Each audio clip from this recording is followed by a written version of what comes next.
Car వస్తుంది చూస్తున్నారు కదండి, ఇదే డ్రైవర్లెస్ కారు. మేము శాన్ ఫ్రాన్సిస్కో వచ్చామండి. ఆ రోజు గుడికి వెళ్ళాము. డ్రైవర్లెస్ కార్ బుక్ చేస్తాను మా అబ్బాయి అన్నాడు, చేసాడు. ఊబర్లో మేము వెళ్ళేటప్పుడు మేము క్యాబ్ బుక్ చేసుకుని వెళ్ళాము, వచ్చేటప్పుడు డ్రైవర్లెస్ క్యాబ్ బుక్ చేసుకున్నాము. చూడండి, డోర్ తీయగానే డ్రైవర్ కనిపించకపోతే చాలా భయం అనిపించిందండి.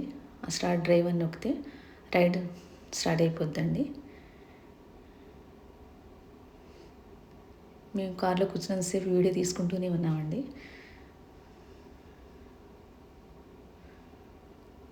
శాన్ ఫ్రాన్సిస్కోలో ఇవి బాగా కనిపిస్తున్నాయి ఇప్పుడు. చూడండి, నార్మల్ కార్లు సిగ్నల్ పడితే ఎలా ఆగుతాయి, మనుషులు వస్తే ఎలా ఆగుతాయి, అన్నీ నార్మల్గానే ఉన్నవి.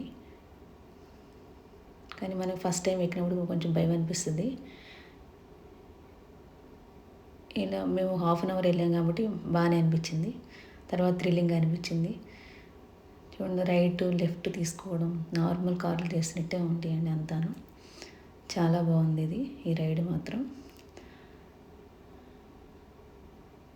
ఇప్పుడు మా టెర్రస్ పైకి ఎక్కి చూసినా బాగా కనిపిస్తున్నాయి. మేము బయట వాకింగ్కి వెళ్ళినా, బే ఏరియా ఆ సైడ్ వాకింగ్కి వెళ్ళినా అటు వెళ్ళినా బాగా